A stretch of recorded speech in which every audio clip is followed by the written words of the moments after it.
Section 5150 is a section of the California Welfare and Institutions Code which authorizes a qualified officer or clinician to involuntarily confine a person suspected to have a mental disorder that makes him or her a danger to him or herself, a danger to others, and/or gravely disabled.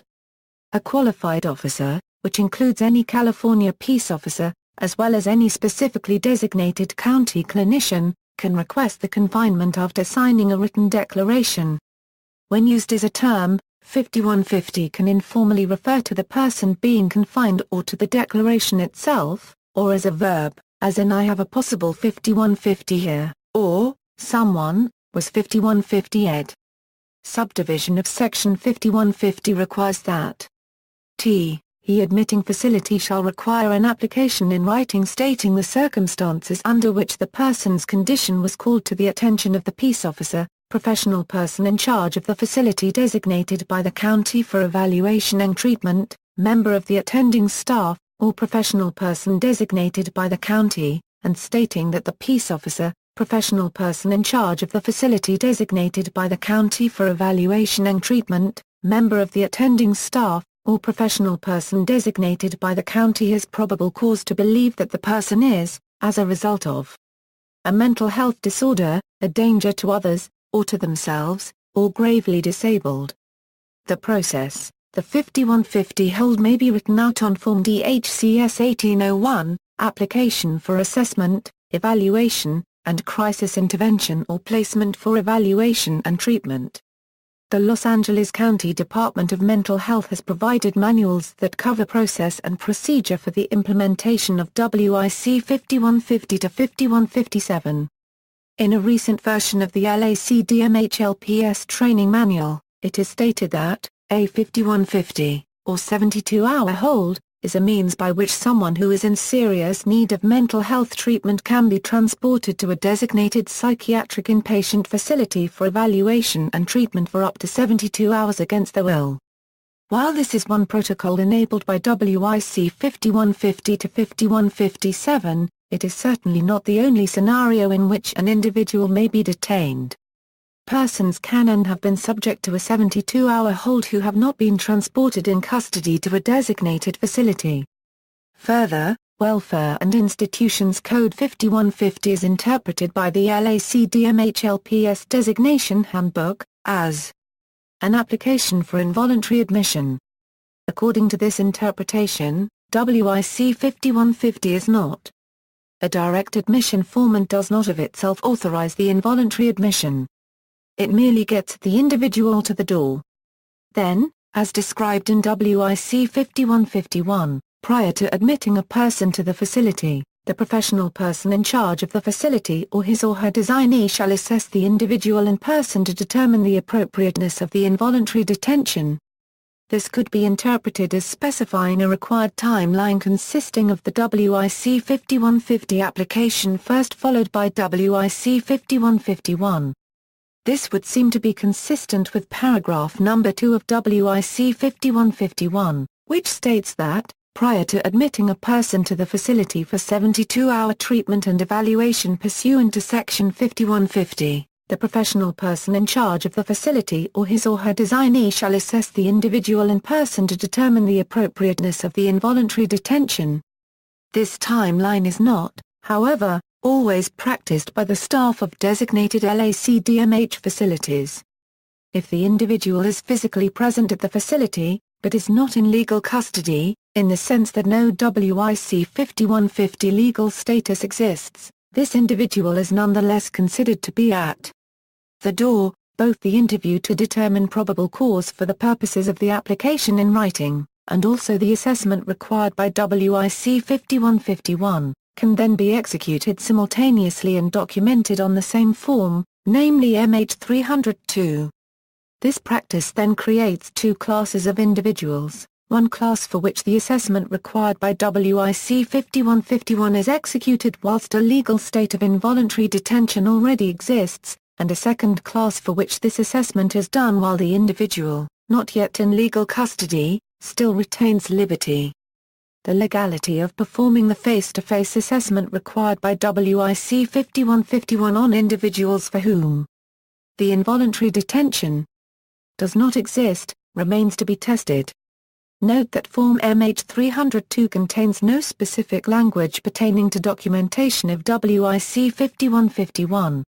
The LPS Handbook fails to mention that Section 5150 is not intended to be used to hold a person reported to the police by a non-professional. But it does enable a police officer to detain a subject when the officer has observed the qualifying symptoms in the routine process of a response.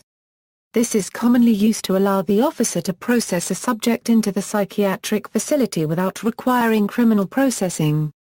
It can be used to hold an inebriated person in the drunk tank to be released upon sobriety with a citation issued. If there are exigent circumstances that preclude a WIC 5200 process, an officer may respond to the call, but, whenever possible, is to respond in an unmarked car in plain clothes. The unmarked car and plain clothes recommendation is routinely ignored by police agencies. If there are no exigent circumstances, such as an immediate risk to life, then Section 5200, a judicial hold, is the proper section to follow to hold a person suspected by citizens' family of needing assessment. A pre-assessment is done by qualified mental health personnel to establish probable cause for a judge's order of 72-hour hold. During the period of confinement, a confined individual is evaluated by a mental health professional to determine if a psychiatric admission is warranted. Confinement and evaluation usually occurs in a county mental health hospital or in a designated emergency department. If the individual is then admitted to a psychiatric unit, only a psychiatrist may rescind the 5150 and allow the person to either remain voluntarily or be discharged. On or previous to the expiration of the 72 hours, the psychiatrist must assess the person to see if they still meet criteria for hospitalization. If so, the person may be offered a voluntary admission. If it is refused, then another hold for up to 14 days, the 5250, must be written to continue the involuntary confinement of the person. A certification review hearing must occur within 4 days before a judge or hearing officer to determine whether probable cause exists to support the 5250. Alternatively, the person can demand a writ of habeas corpus to be filed for their release after they are certified for a 5250, and once filed, by law, the person must appear in front of a judge in 2 days, which is 2 days sooner than the certification review hearing. If the person demands to file a writ of habeas corpus right at the time of being given notice of certification, the certification review hearing will not take place. Many patients wait to see how things go at the certification review hearing first, because if the person loses at the certification review hearing, they can then take advantage of the right to file writ of habeas corpus and end up having 2 hearings, instead of just 1. If the 72-hour timeframe has elapsed before the person is offered a voluntary admission or placed on the 5250 hold, the person must be immediately released. A 5150 hold written by a peace officer is valid in any county in California. Therefore, a person could theoretically be moved from one county to another according to available resources. When the 5150 hold is written by a designated clinician, the hold is only valid in that county. The designated clinician is only able to write a 5150 hold while present at the facility where they work, unless they work as part of a psychiatric mobile response team. Contesting the hold the person under a 5150 hold has a limited ability to contest the legality of the hold. While the person has the right of demanding a writ of habeas corpus, the decision of whether to file it lies with the county public defender. Since such a writ may take a day or 2 to file, the public defender usually chooses not to pursue it, as the hold would expire before the anticipated court date. 5150 criteria. The criteria for writing requires probable cause. These include danger to self, danger to others together with some indication, prior to the administering of the hold, of symptoms of a mental disorder, and or grave disability, as noted below. The conditions must exist within the context of a mental illness. Danger to self. The person must be a threat to themselves due to mental disorder. Being a threat to oneself is not limited to being suicidal. This criterion can be met in other ways. For example, the intention to respond to the delusion that there is a computer chip embedded under one's skin by digging it out with a knife meets the criterion. Danger to others, the person must be a threat to someone else's safety due to mental disorder. Gravely disabled, adult, the objective finding that the person, due to mental disorder, is incapacitated or rendered unable to carry out the transactions necessary for survival or otherwise provide for his or her basic needs of food, clothing, or shelter. Bizarre or eccentric behavior, even if it interferes with a person's normal intercourse with society, does not meet this criterion, unless, where such behavior renders the individual helpless to fend for self or destroys his or her ability to meet those basic needs for survival. In theory, a mentally disordered person who is receiving sufficient care to survive disqualifies the individual from meeting the grave disability criterion. Minor is the same criterion as for an adult, with the additional condition that even if a caregiver is offering sufficient assistance for the minor to survive, if the minor is unable to make appropriate use of food, clothing, and/or shelter, then the minor meets this criterion. For example, a psychotic adolescent refusing to eat because they believe their parents are poisoning the food they are in fact providing meets this criterion. Required documentation. Under WIC 5150 to 5157 there are two mandatory legal documents, the 5150 application itself and the patient advisement form as required by WIC 5157, c. The latter may be issued in the form of Form DHCS 1802, Involuntary Patient Advisement. The LA County LPS designation manual stipulates that, prior to the completion of the 5150 application, the initiator must conduct and document a face-to-face interview with a patient. On the 5150 application, the initiator is required to give sufficiently detailed information to support the belief that the person for whom evaluation and treatment is sought is in fact a danger to others, a danger to themselves and/or gravely disabled. The 5150 application contains the words, "as a result of a mental disorder," but does not stipulate documentation of evidence of behavioral symptoms of a mental disorder. Defined in People v. Triplett as a necessary part of probable cause. The 5150 application requests no explicit documentation of the required face-to-face interview. WIC 5150 to 5157 does not stipulate mandatory documentation of paragraph 2 of WIC 5151 that requires that the professional person in charge of the facility or his or her designee shall assess the individual in person to determine the appropriateness of the involuntary detention. Section 1 of the 14th Amendment to the U.S. Constitution, however, states that, "Nor shall any state deprive any person of life, liberty, or property, without due process of law. Nor deny to any person within its jurisdiction the equal protection of the laws." See Due Process and Equal Protection Clause. Additionally, when patients who are placed on a 5150 hold for danger to self or danger to others, a notification is filed which results in the person losing the right to purchase or possess firearms for 5 years. This firearms prohibition may be appealed. Patient rights. While under Section 5150, patients admitted under Section 5150 retain all rights under the Lantamani Patriza Short Act and under the Constitution and other laws. As citizens, patients do not lose their rights by being hospitalized or receiving services. With the exception of being able to freely leave the facility they are placed in, patients have all rights accorded to a voluntarily admitted client.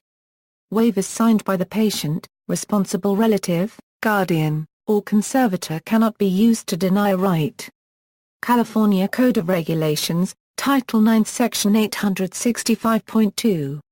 California Welfare and Institutions Code Section 5325. Cal Wealth and Inst. Code Section 5325 and Section 5325.1 codify the statutory patient's rights in California. Undeniable rights.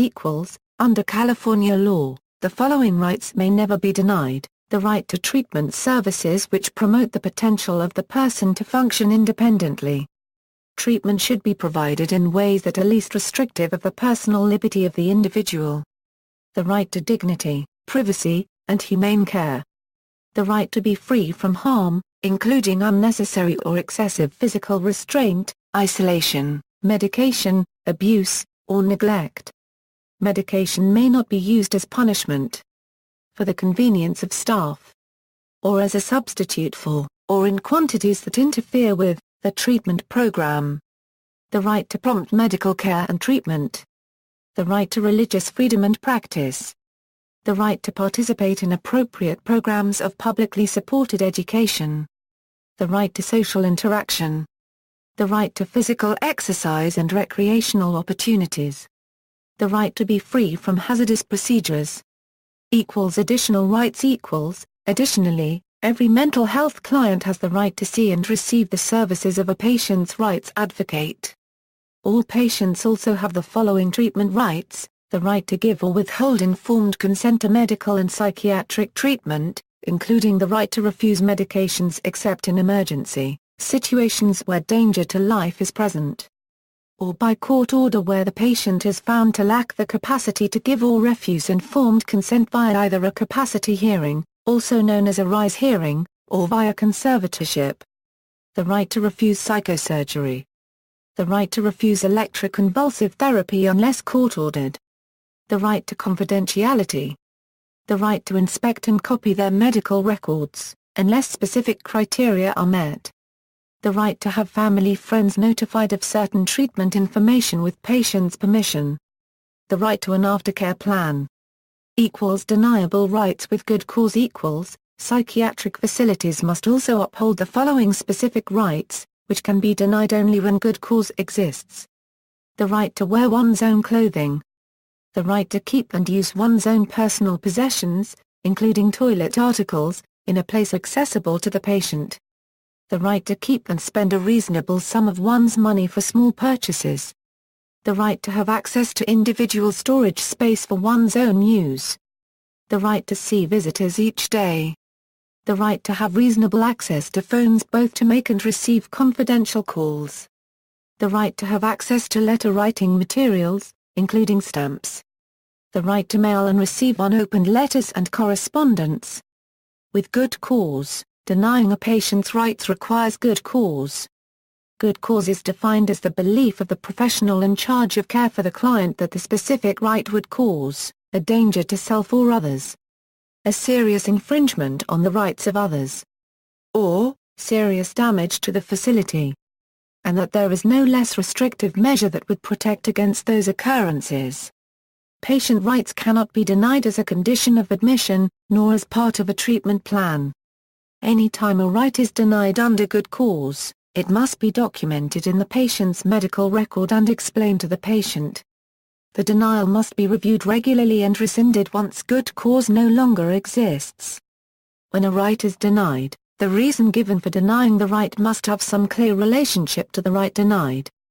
For example, a patient may be denied the right to keep his cigarettes because he is burning himself and lighting fires, and lesser restrictive alternatives have failed.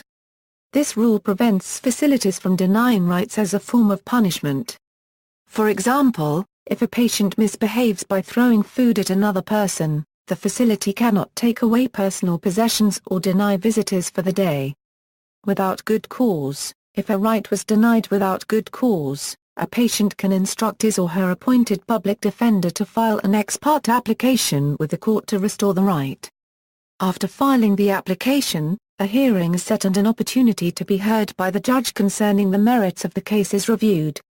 The judge determines if the right will be restored or remain listed as a good cause denying. An ex parte can bring relief in a matter when a person is deprived of any interest in liberty or property without due process of law. If someone is placed on a 72-hour hold as a danger to themselves or others and admitted to a facility for treatment, they are prohibited from purchasing or possessing firearms for 5 years from the date of admission to the facility. If someone has been placed on a 14-day hold, they are prohibited from purchasing or possessing firearms under California law, and for life under federal law. Popular culture, largely because the production of American movies and television programs are based in California, usage of the term 5150 has spread beyond its original location and user population. The Van Halen album of the same name was named directly for the code section, and derivative uses followed. See also, DSM-IV codes, structured clinical interview for DSM-IV, involuntary commitment, emergency psychiatry, Florida Mental Health Act, Section 135-136 of the Mental Health Act, a similar policy to 5150 in England and Wales, 5150. References: California Welfare and Institutions Code, Sections 5150 to 5157, California Welfare and Institutions Code, Section 5008 concerning gravely disabled, California Welfare and Institutions Code, Section 5008 emergency defined, California Welfare and Institutions Code, Section 5256, certification review hearing defined, California Welfare and Institutions Code, Section 5332, capacity hearing defined, involuntary medication, California Welfare and Institutions Code, Section 5325-5325.2 Patients' Rights, American Psychiatric Association, definition of crisis behavior and a mental disorder by DSM-IV, and Crisis Management, California Code of Regulations, Title 9 and Title 22, licensed psychiatric hospitals in California are governed by CCR Title 22, California Health and Safety Code, on seclusion and restraint. External links: Los Angeles County LPS Training Manual.